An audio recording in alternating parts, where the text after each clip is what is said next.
오늘 하나님께서 우리에게 주신 말씀 우리 함께 보도록 하겠습니다. 요한복음 15장 1절에서 8절까지의 말씀입니다. 요한복음 15장 1절에서 8절까지의 말씀을 우리 함께 보도록 하겠습니다. 요한복음 15장 1절에서 8절입니다. 자, 우리 한 절씩 교독하도록 하겠습니다. 나는 참 포도나무요 내 아버지는 농부이시다. 내게 붙어 있으면서도 열매를 맺지 못하는 가지는 아버지께서 다 잘라버리시고 열매를 맺는 가지는 더 많은 열매를 맺게 하시려고 손질하시나. 너희는 내가 너희에게 말한 그 말로 말미암아 이미 깨끗하게 되었다. 내 안에 머물러 있으라. 그리하면 나도 너희 안에 머물러 있겠다. 가지가 포도나무에 붙어 있지 아니하면 스스로 열매를 맺을 수 없는 것과 같이 너희도 내 안에 머물러 있지 아니하면 열매를 맺을 수 없다.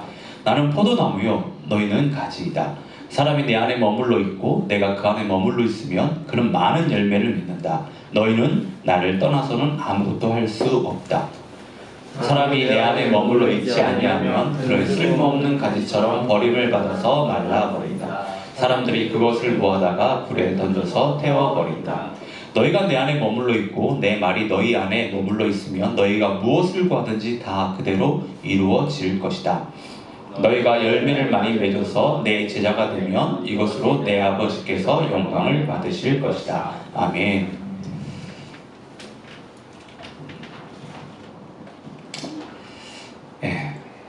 오늘은 예수 안에 거하라 세 번째 말씀입니다. 엮이기라는 제목으로 말씀을 나누도록 하겠는데요. 요한복음 15장은 예수님의 고별 설교입니다. 예수님은 자신이 이제 잡히실 것을 아시고 제자들을 다 불러모아놓고는 아주 중요한 말씀을 하시는데요. 제자들에게 포도나무 비유에 대해서 말씀을 하세요. 여기서 이제 좀 질문을 드리면 요한복음 15장의 핵심은 예수 안에 거하면 연결이 되면 삶에 많은 열매를 맺게 될 것이라는 겁니다. 예수님이 이것을 말씀하시기 위해서 이제 포도나무 비유를 드시는데 질문은 그래요. 왜 예수님은 포도나무 비유를 드셨을까요? 왜 포도나무 비유를 드셨을까요? 이스라엘의 그 기후와 어떤 그 지리적 특성으로 인해서 그 이스라엘의 그 땅은요 매우 척박합니다. 가보신 분들을 아마 아실 거예요. 그리고 중동 지역에 가보신 분들도 아실 겁니다. 보통의 그 나무와 식물들이 자라기가 정말 힘든 땅이에요. 그럼에도 불구하고 이스라엘은요 이 포도나무 외에도 열매를 맺는 많은 나무들이 있습니다. 성경을 보면 여러분들이 보실 때 좀 어떤 나무들이 많이 등장을 하죠? 어떤 백향? 열매를 맺는 무화과도 있고, 그다음에 감람나무도 있고, 그다음에 정려나무도 있고, 이런 것들이 있다. 이게 다 열매 맺는 나무들이에요. 이스라엘에 이런 열매 맺는 나무들이 많이 있습니다. 포도나무가 있는 게 아니에요. 그런데 예수님은 이런 나무들을 다 제쳐두고 포도나무 비유를 드시는데 왜 그랬을까요?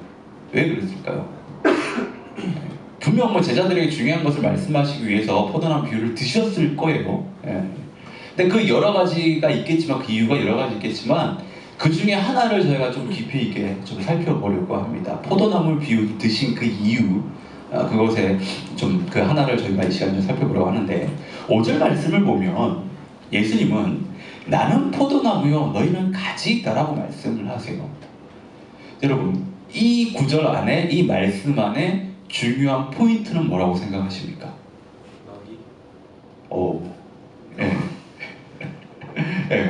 예수님은 자신은 포도나무라고 말씀하시면 너희는 가지라고 이야기하시는 거예요. 그러니까 너는 가지가 아니라 너희는 가지라고 이야기하시는 겁니다. 예수님 지금 이렇게 복수형을 사용하고 계십니다. 예수님은 지금 그곳에서요 전체를 대상으로 그 전체를 한 뭉탱이로 지금 이야기를 하고 계시는 거예요. 우리가 성경 말씀을 읽고 묵상할 때 그 말씀의 내용을 보다 잘 이해하고 그 의미를 잘 깨닫기 위해서는요 그 말씀의 배경과 상황을 알고 말씀을 읽으면 그 묵상을 하면 말씀을 더 잘 이해할 수 있고 그 의미를 온전히 깨달을 수가 있습니다. 그러니까 지금 예수님은요 제자들의 그 한 명 한 명에게 불러서 이야기하는 거 아니라 전체를 대상으로 그 전체를 하나로 보시면서 이야기를 하시는 겁니다. 그러니까 이런 상황 가운데서 너희는 가지라고 이야기를 하시는 거예요. 너희는. 포도나무를 보면 왜 예수님이 이런 이야기를 하시는지 저희가 알 수 있습니다. 왜 예수님이 포도나무 비유를 드시는지 저희가 알 수가 있어요. 여러분 혹시 그 포도나무가 어떻게 자라는지를 보신 분 계십니까? 어떻게 자라는지 보신 분 계세요? 예, 실제로 보신 분 없으세요? 예, 다들 도시에만 살아가지고 그러시구나. 예, PPT 사진 한번 보시면 포도나무가 지금 이렇게 자랍니다. 예, 그러니까 이 사진은 제가 찾다가 예, 이스라엘의 헤브론 지역에 있는 포도나무입니다. 예. 이 포도나무를 보시면요, 포도나무는요, 이게 넝쿨째 자라요. 넝쿨째. 예. 그러니까 넝쿨째 자라는 것이라는 것은 그 가지라든지 줄기가 이렇게 계속 쭉쭉 뻗어서 이렇게 자라는 것을 말합니다. 그러니까 포도나무가 보통 그러니까 이런 식으로 쭉 자랍니다. 이렇게 쭉 자라요. 예. 근데 자세히 보시면 이 포도나무의 가지들이요, 한 가지 한 가지 따로 있지 않아요. 이게 다 서로 한 대에 엮여 있는 겁니다. 그러니까 가지들이 서로 꼬여서 묶여 있는 것 같지만 그렇지 않아요. 이 가지가 그냥 엉켜 있는 거예요. 그냥 엉켜 있는 거예요. 가지들이 엉켜 있는 것이 포도나무에게 있어서 매우 중요한 것이요. 포도나무는 가지들이 서로 엉켜서 지탱을 해줘야지만 땅으로 내려오지 않고 잘 자라서 열매를 맺을 수 있습니다. 이게 만약에 엉켜있지 않으면요, 그 포도나무 가지는요 땅으로 꺼지게 돼요. 그러면 제대로 성장할 수 없고 그럼 열매를 맺을 수 없어요. 그럼 나중에 결국에는 그 농부가 그 가지를 잘라내야 됩니다. 그걸 버려야 되는 거예요. 여러분, 우리가 이제 포도나무의 가지를 생각할 때 이 부분에 대해서, 이 비유를 이 부분에서 크게 신경 쓰지 않아요. 그런데요, 포도나무 가지에 있어서 이거는요 매우 중요한 겁니다. 포도나무에 있어서요, 이렇게 같이 엉켜있고 꼬여있고 엮여있는 것은요, 포도나무의 생존과도 연결이 되어 있습니다. 포도나무 가지가 포도나무에 붙어있는 것을 유지하는 것은요, 절대 혼자 할 수 있는 것이 아닙니다. 혼자 할 수 없어요. 하나님께서는 구조적으로 그렇게 만들어 놓으셨습니다. 구조적으로 그렇게 만드셨더라고 하는 거예요. 우리가 살아가는 세상을 보면 혼자 할 수 있는 일도 있지만 혼자 할 수 없는 일도 있습니다. 혼자 할 수 없는 일들은 죽었다 깨어나도 혼자 할 수 없습니다. 왜냐하면 하나님이 그렇게 만드셨기 때문이에요. 혼자 할 수 없는 거, 여러분 뭐가 있죠? 예? 예. 예. 빨리 노력해야 되겠다. 연애도 그렇고, 뭐 결혼도 그렇고, 그리고 뭐 그 생각이 여러 개 많잖아요. 예, 많잖아요. 예. 그리고 뭐 대화하는 것도 뭐 그렇잖아요. 뭐 혹시 뭐 혼자 대화할 수 있는데요라고 하는 사람은 좀 저희가 안타깝게 그 사람들 좀 바라보잖아요. 그런 사람들은 예. 그러니까 온전한 대화가 안 되죠. 그거는 온전한 대화를 할 수 없는 거죠. 누군가 마주하면서 대화를 해야 되는데 뭐 그런 것들이에요. 예. 그러니까 이 외에도 하나님께서는 이 세상을 창조하실 때 혼자 할 수 없는 것들 다 만들어 놓으셨어요. 만들어 놓으셨어요. 근데 요즘 우리가 사는 이 세상, 이 사회가 어떻습니까? 하나님이 만들어 놓으신 이 구조를 자꾸 깨려고 합니다. 하나님께서 만들어 놓으신 이 방법들을 자꾸 깨려고 해요. 그러니까 혼자 할 수 없는 것들을 자꾸 혼자 하려고 합니다. 그러다 보니 사람들이 점점점 개인주의가 돼요. 개인주의적으로 변해가고 있어요. 다른 사람들의 도움 없이 살아가는 것을 능력이라고 생각하고 그걸 자랑합니다. 혹시 다른 사람들의 도움이 필요하면요, 이 사람들은 이제 우리의 시리를 찾거나 아니면 헤이 구글을 부르거나 아니면 챗 GPT에게 요즘은 물어보죠. 도움 받아요. 우리가 세상을 살아가면서 느끼고 있지만 세상은 점점 더 이렇게 변해갈 거예요. 점점 더 개인주의가 될 겁니다. 이 개인주의라고 하는 것이 쉽게 말해서 모든 것의 그 기준을, 모든 것을 사고하는 그 생각하는 것을 자기 자신에게 두는 거예요. 자기 자신에게. 이거는 이기주의하고는 다릅니다. 이기주의하고는 달라요. 이기주의는 개인의 어떤 이익을 위해 한 거라면 개인주의는 철저하게 자기중심적으로 생각하는 거예요. 이건 조금 다릅니다. 예.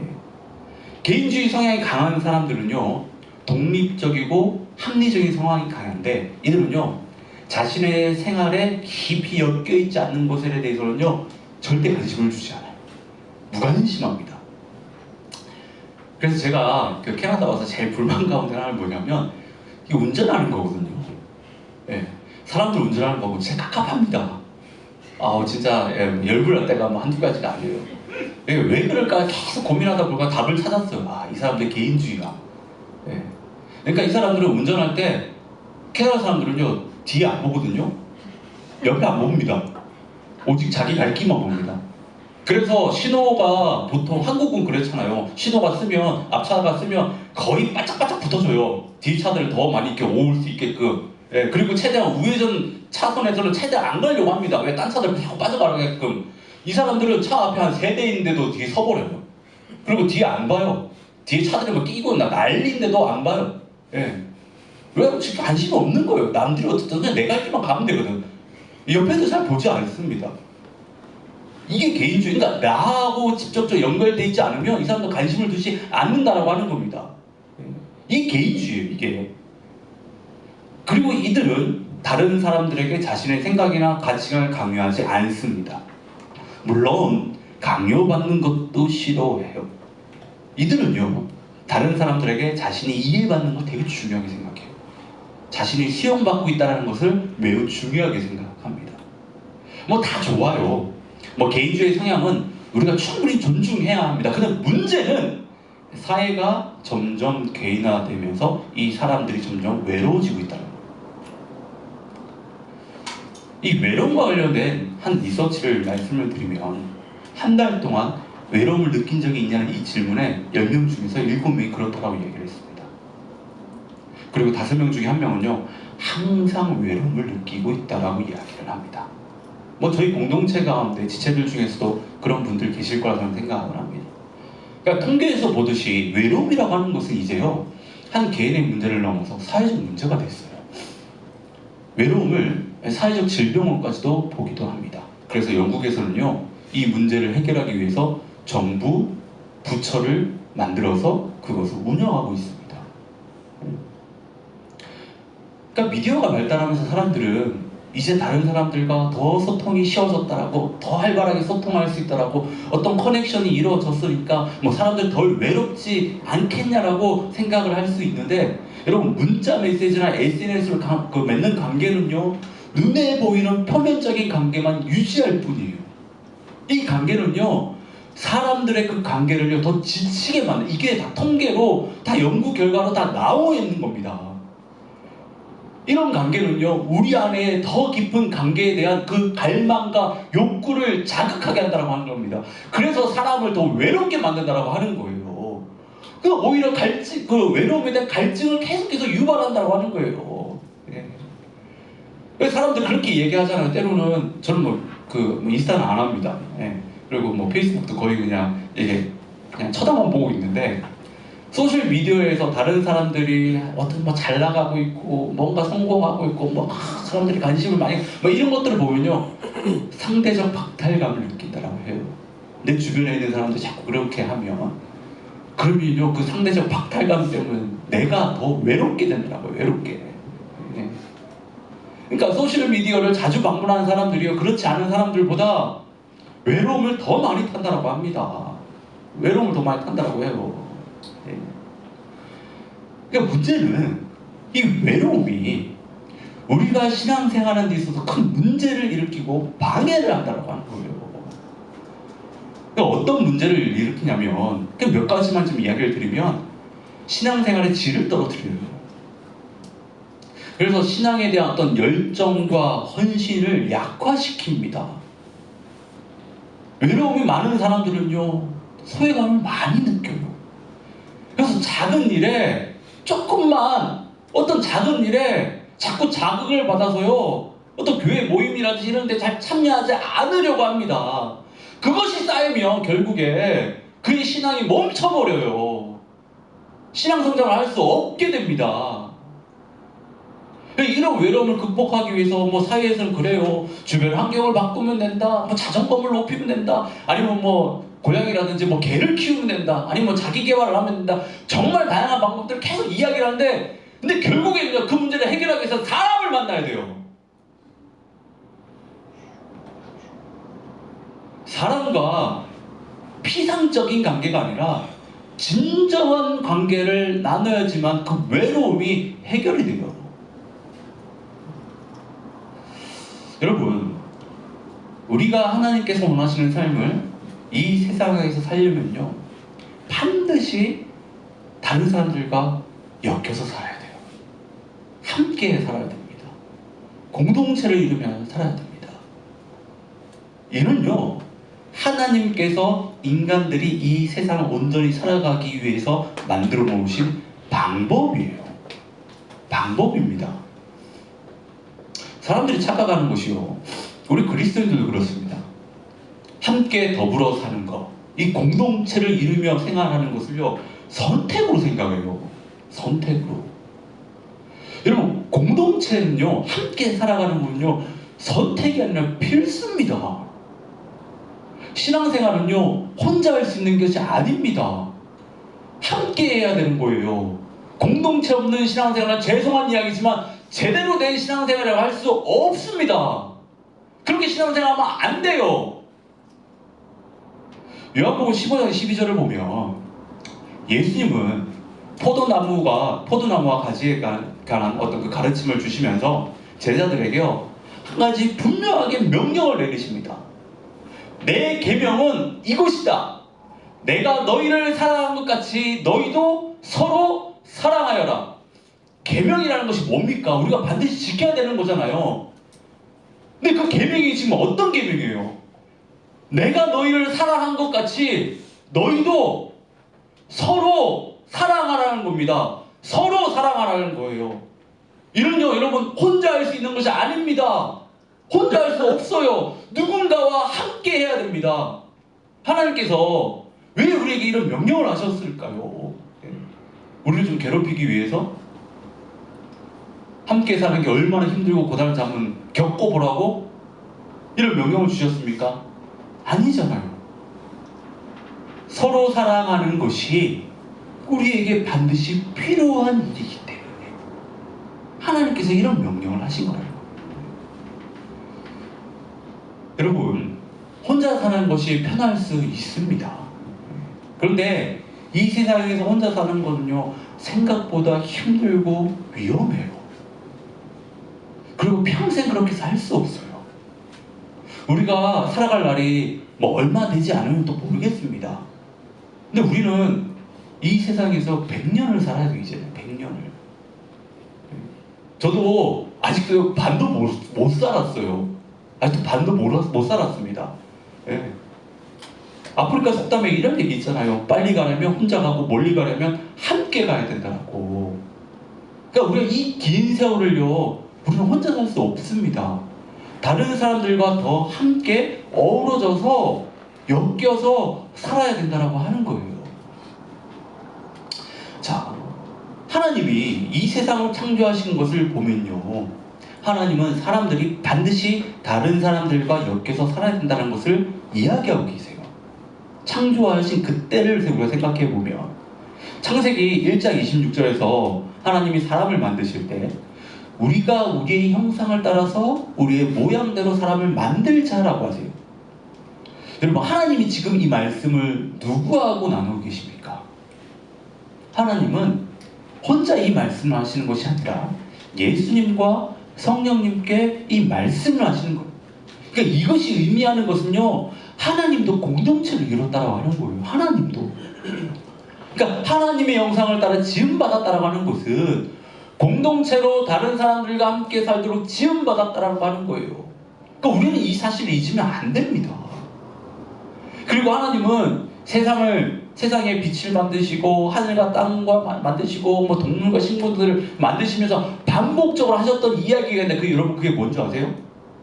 그걸 만드시고 맨 끝에 좋았더라 라고 이야기하셨죠. 그러니까 세상을 만드실 때 매우 흡족해 하셨습니다. 근데 그 딱 한 가지, 딱 한 가지를 좋게 여기지 않으셨어요. 창세기 2장 18절을 보면 주 하나님이 말씀하셨다.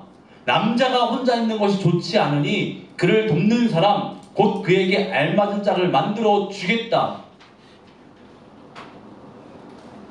제가 이 버전을 바꿀까 하다가 그냥 뒀는데, 이 말씀을 조심해야 될 것이 통계적으로 남자가 여자보다 혼자 사는 것이 더 힘들다라고 합니다. 예. 그래서 하나님이 뭐 그거 알고 이렇게 얘기하신 것이 아니라, 여러분 아시죠? 예. 좀 그긴 그래요. 남자들이 혼자 사는 게 좀 이렇게 궁상 많고, 예, 되게 좀 뭐 그렇습니다. 뭐 그런 의미인 건 아닌 거 아시죠? 하나님이 그렇게 얘기하신 거. 예. 하나님은 이 세상을 창조하실 때 모든 걸 다 흡족하게 생각하셨어요. 아담 자체도 너무 좋아하셨습니다. 근데 아담이 혼자 있는 것을 하나님 보는데 그게 좋게 보이지 않으셨다라고 하는 겁니다. 그래서 하나님은 그에게 그 짝으로 하와를 데려오십니다. 하나님께서 아담에게 하와를 데려왔었을 때 성경에서 그 장면을 최초의 결혼식이라고 해요. 이 세상의 최초의 결혼식. 그 결혼식을 통해서 제 가정이 만들어지는데, 하나님이 이 세상에서 만드신 딱 두 가지 조직이 있습니다. 그게 뭐냐면 하나는 가정, 그리고 다른 하나는 교회예요. 근데 이 두 개는요 다 공동체입니다. 다 공동체. 여러분, 하나님은 이 세상을 창조하시면서 우리 모두가요 다 이렇게 어우러져 살도록 하셨다라고 하는 겁니다. 근데 우리는 어떻습니까? 우리 인간들은요 점점 시대가 발전할수록 공동체로 살아가면서 원치 않아요. 서로가 서로에게 엮이는 것을요 정말 싫어합니다. 뭐 사회만 그렇습니까? 아닙니다. 교회도 그래요. 서로가 서로에게 엮이며 신앙생활하면서 정말 싫어해요. 이는요 문제가 있는 거예요. 죄송한 말씀이지만 이렇게 신앙생활하면 안 됩니다. 포도가지들이 서로 엮여 있는 것처럼 우리는요 그렇게 옆에 있는 사람들과 서로 엮여서 신앙생활을 해야 된다고 하는 거예요. 근데 다른 사람들이 엮이는 거 싫어하죠. 여러분, 왜 다른 사람들하고 엮이는 거 싫어합니까? 여러분들은 왜 다른 사람들과 엮여서 신앙생활하는 걸 싫어하십니까? 사람들과 관계 맺는 것이요 상당히 피곤한 일입니다. 뭐 이건 부인할 수 없어요. 그리고 그 안에서 많은 스트레스가 있습니다. 뭐 특히나 뭐 자신과 잘 맞지 않는 어떤 성향의 사람, 어떤 스타일의 그 사람, 아니면 뭐 매사에 부정적인 사람, 아니면 자기밖에 모르는 사람, 아니면 직장이나 학교에서 어떤 문제를 일으키는 어떤 그런 사람들하고 관계 맺는 것은요, 이렇게 엮여 있는 것은요, 정말 힘든 일이에요. 어렵습니다. 그리고 믿었던 사람들에게 배신을 당하거나 아니면 크게 실망한 경험이 있다면 사람들과 엮이는 걸 더 싫어하게 돼요. 더 싫어하게 됩니다. 그런데요 여러분, 우리 내면을 정말 깊이 들여다보면요 우리는 엮이는 것을 싫어하지 않습니다. 사람들은 알아요. 우리는 알아요. 엮여야지만 일이 되고 엮여야지만 역사가 일어난다는 거예요. 연애를 한번 생각해 보십시오.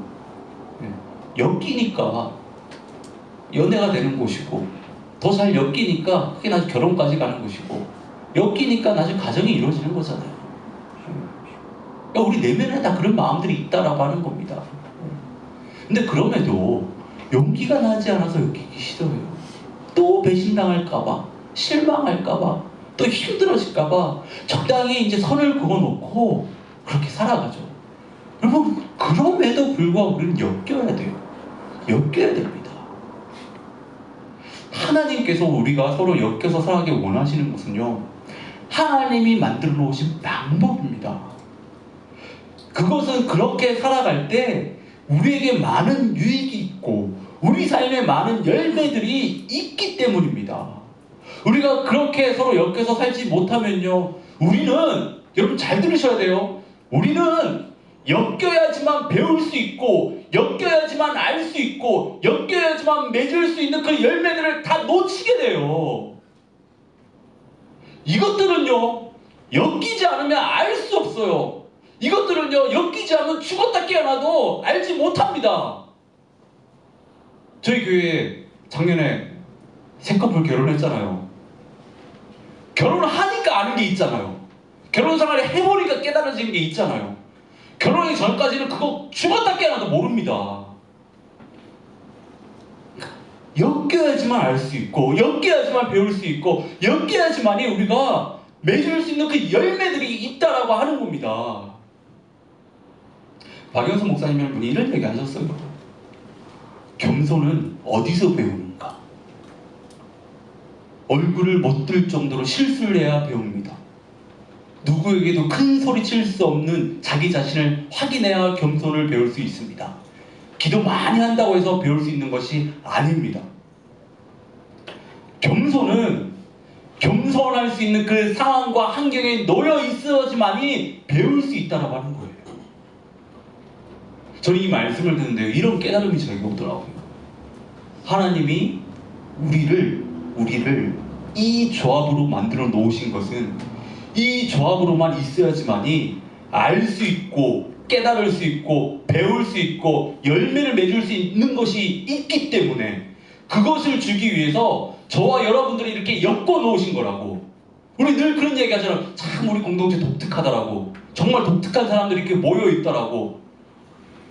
이 사람들끼리 모여야지만이 알 수 있고 깨달을 수 있고 배울 수 있는 받을 수 있는 그 은혜들이 있기 때문에 하나님께서 이렇게 엮어 놓으신 거라고. 여러분들 그렇게 생각하십니까? 네? 그렇게 생각하세요? 여러분 우리는요 엮여야 돼요. 엮여야 됩니다. 잘못 엮이면 인생 족치고 잘못 엮이면 인생이 피곤해진다고 얘기하지만 여러분 다 하나님께 맡기셔도 우린 엮여야 돼요. 우리가 한 공동체 안에서 서로 잘 엮여서요 정말 풍성한 열매를 맺기 위해서는 그럼 몇 가지 방법들이 있습니다.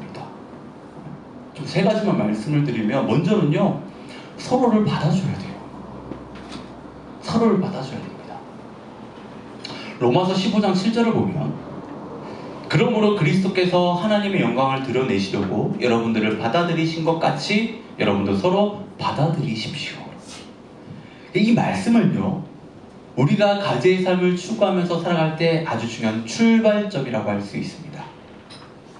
로마서 말씀을 보면 예수님께서 우리를 받아들이신 것처럼 서로를 받아들이는 건데 우리는요 서로를 받아들이지 않고는 온전한 공동체로 엮일 수 없습니다.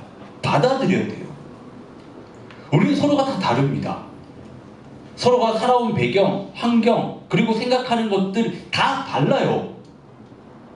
근데 이렇게 다른 사람들하고 우리는요 함께 한 공동체를 이루며 살아가야 된다고 하는 거예요. 나와 다른 사람들과 함께 사는 것이 여러분 힘들고 어려운 일이지만 함께 살아갈 때 그 안에서 우리는 다듬어지게 되는 것이고요. 우리는 그 안에서 하나님께서 주시는 그 은혜들을 경험할 수가 있습니다. 여러분 초대교회에 있어서 가장 큰 문제가 뭔지 아십니까? 서로를 받아들이지 못했던 거거든요. 로마서를 보면 로마 교회 안에요 두 부류가 있었습니다. 한 부류는 유대인들인데 예수님을 영접한 사람들이 있었고 또 다른 한 부류는요 이방인들인데 예수님을 영접한 사람들이 있어요. 여러분 한번 생각해 보십시오. 이 사람들이 함께 모여서 한 공동체를 이룬다. 함께 신앙생활을 한다. 어떤 일이 벌어지겠습니까? 문제가 심각했어요. 로마 교회 안에. 근데 하나님이 이 사실을 모르고 이들을 그냥 붙여놓으신 걸까요? 아닙니다. 하나님 다 하셨어요. 하나님은요 그 안에서 그 다듬어지고 깎여지는 것 속에서 서로가 성장하길 바라셨다고 하는 겁니다. 그 안에서 주님께서 주시는 그 은혜와 사랑들을요 실천하며 그것들을 경험하기를 원했다고 하는 거예요. 그래서 풍성한 삶의 열매들이 맺어지기를 원해서 그렇게 묶어놓으신 겁니다. 자, 그리고 두 번째는요, 서로의 짐을 져주라고 하는 겁니다. 짐을. 갈라디아서 6장 2절을 보면 여러분은 서로 남의 짐을 져주십시오. 그렇게 하면 여러분이 그리스도의 법을 성취하실 것입니다. 자, 여기서 짐이라고 하는 것은요, 헬라 원어에는 초과 중량이라고 번역할 수 있습니다. 초과 중량. 예. 그러니까 초과 중량이라고 하는 것은 혼자 들 수 없는 것을 이야기하는 거거든요. 그러니까 혼자 감당할 수 없는 것을 뜻합니다. 그러니까 이 말은 결국에 함께 그 짐을 들어야 된다고 하는 거죠. 근데 많은 사람들이 이 자꾸 초과 중량, 이 짐을 혼자 들려고 해요. 혼자. 우리에게 있어서 짐이 뭡니까? 인생이에요. 그리스도인들에게 있어서는요, 그리스도인을 살아가는 것이 우리에게는 이 짐이라고 할 수 있습니다. 근데 우리가 지금 살아와 봐서 알잖아요. 이 인생의 짐이 가볍습니까? 그리스도인으로 사는 것이 여러분 가볍습니까? 절대 가볍지 않아요. 혼자 들고 살아갈 수 없습니다. 근데 우리는요, 자꾸 이 짐을요, 혼자 악착같이 들려고 해요. 악착같이. 혼자 들어도 버거운 짐을 온 힘을 다해서 들었을 때 여러분 그것이 들리지 않으면 어떻게 되는지 아십니까? 이제 그 짐이요, 너무 버겁게 느껴져서 그 짐이 이제 두렵게 됩니다. 그래서 쳐다보지도 않아요. 그렇게 되면 인생 사는 게 힘들어져요, 여러분. 우리는 나 혼자 이 인생 짐을요, 신앙생활을 할 수 없다는 것을요, 빨리 깨달아야 됩니다. 그래야 하나님께 다른 사람들에게 함께 짐을 져달라고요, 요청할 수 있습니다.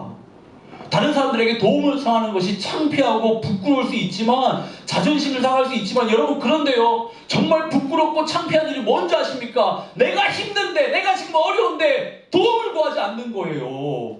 그게 더 창피하고 부끄럽고 어리석은 일입니다. 근데 많은 사람들이 이렇게 신앙생활을 해요.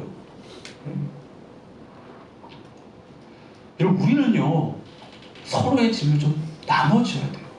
함께 해줘야 됩니다. 옆에 있는 사람들에게 좀 그런 도움과 그런 어떤 그 요청을 하셔야 돼요. 우리는 서로 엮여서 그 짐을요, 들어줘야 됩니다. 그래야 우리 인생 짐이 가벼워질 수 있어요. 그래야지만 우리 삶 가운데서 삶의 열매들이 맺어지게 된다고 하는 겁니다. 자, 마지막은요, 서로에게 마음을 쓰라는 겁니다. 히브리서 10장 24절을 보면, 그리고 서로 마음을 써서 사랑과 선한 일을 하도록 격려합시다 얘기합니다. 개역개정을 보면 이게 서로를 돌아보라는 얘기거든요. 서로를 돌아보라는 얘기예요. 네. 그러니까 서로에게 마음을 쓴다라고 하는 것은 서로가 서로의 삶에 큰 관심을 가지고 그들의 삶에서 하나님의 자녀로 하나님의 사랑과 그 어떤 선행들을 잘 실천할 수 있게 격려하는 것을 이야기하는 거예요. 격려하는 거예요. 그러니까 이는요, 단지 관심을 가지고 마음을 쓰는 것만이 아니라 적극적으로 도와주려는 그 자세를 포함합니다. 요즘 우리가 쓰는 언어로 이야기를 하면요, 선을 넘는 걸 이야기해요. 선을 넘는 거. 선을 넘는 거. 요즘 많은 사람들은 다른 사람들이 자신의 삶에 많은 관심을 가지고 마음 쓰는 것을요, 생각보다 좋아하지 않습니다. 불쾌하게 생각해요. 불편하게 생각합니다. 때로는 선을 넘는 것 때문에 관계가 어려워지고 관계를 깨지기도 합니다. 물론 막무가내로 선을 넘는 것은 문제가 되죠. 그렇게 해서는 안 됩니다. 그런데요, 그렇게 선을 넘는 사람들이 있어야 내 삶에 누군가는 자꾸 선을 좀 넘어줘야 내 삶이 변화가 돼요. 성장이 있습니다. 그래서 내 시야가 깨지게 됩니다. 그리고 다른 사람들과의 관계도 깊어지게 돼요. 공동체를 보면요, 그렇게 선을 넘는 사람들이 있어야 이 사람들 때문에 교회가요, 밝아지고 긍정적이고 활력이 넘치고 교회가 단단하게 뭉칠 수가 있다라고 하는 겁니다. 여러분, 누군가 내 삶에 관심을 가져주고 마음을 쓰는 것을요, 여러분 정말 고맙게 생각하셔야 됩니다. 감사한 일이에요. 여러분 아시잖아요. 다른 사람들 내 삶에 관심이 없다는 것을, 마음 쓰지 않는다는 것을, 누군가 내 삶에 관심을 가지고 마음을 쓰고 있다고 한다면요, 오지랖을 떨고 있다고 한다면요, 여러분 그 사람들 밀어내지 마시고요, 내 곁을 좀 내주셔야 돼요. 곁을 내주셔야 됩니다. 그럼 이런 사람들이 있어요. 교회에 보면 자기는 선을 지키면서 다른 사람들이 넘어오는 것을 철저히 방해하면서 자기 자신 자꾸 넘어가려고, 다른 사람들한테. 그러면서 자기는 그 안에서 뭔가 해보려는데 안 된다고 얘기하는 사람들이 있습니다. 남을 넘는 만큼 다른 사람이 내 삶에 넘어올 때 그걸 받아주셔야 돼요. 불평할 것이 아니라.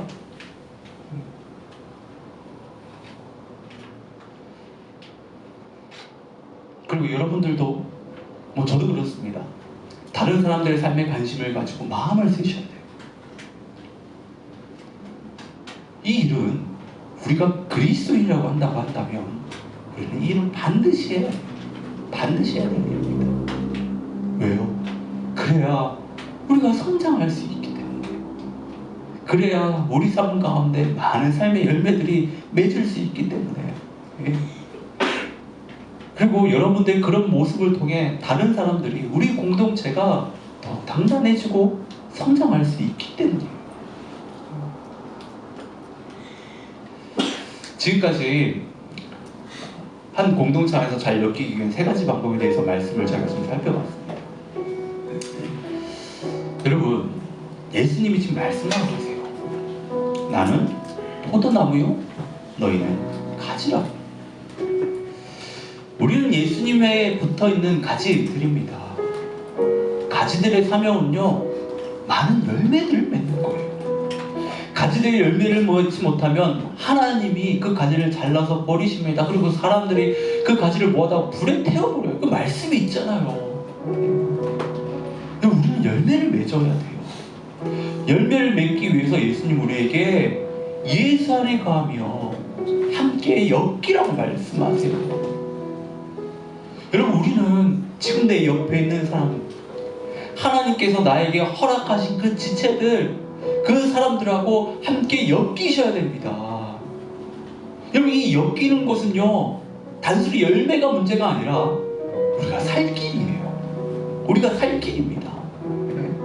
네? 결국 우리가 살아야지만이 우리가 열매를 맺을 수 있지 않아요.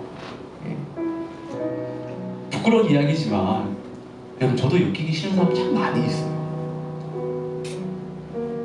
근데 그 사람하고만 엮여야지 내가 배울 수 있고, 내가 깨달을 수 있고, 내가 맺을 수 있는 열매가 있기 때문에. 힘들고 어렵지만 저는 엮이려고 하고 있습니다. 물론 잘 안 됩니다. 어려워요. 하지만 노력해야죠. 엮이는 그 노력이요, 나를 성장하게 하고 나를 살리고 있어요. 그리고 뒤돌아보면 그 시간들을 통해서 내 삶에 많은 열매들이 맺어지는 걸 보게 됩니다. 그렇기 때문에 저는요, 제가 할 수 있는 대로 계속 엮이려고 하고 있습니다. 여러분, 좀 엮이십시오. 우리 공동체에 있는 사람들, 또 여러분께서, 하나님께서 허락하신 여러분 주변에 있는 사람들과 자꾸 엮이려고 하십시오. 그래야지만이 여러분들이 성장합니다. 그 안에서만이 주시는 하나님의 은혜가 있고 깨달음이 있습니다. 저는 바라기는요, 저희 올해 하늘동지교회가요, 정말 예수 안에 거했으면 좋겠고, 예수 안에 거해서요, 지난주 말씀을 드린 것처럼 정말 하나님의 그 가지치기를 통해서 열매를 많이 맺었으면 좋겠습니다. 그리고 예수 안에 거하면서 정말 함께 엮임으로 인해서 정말 삶에 더 많은 열매들이 정말 맺어지기를 정말 간절히 바랍니다.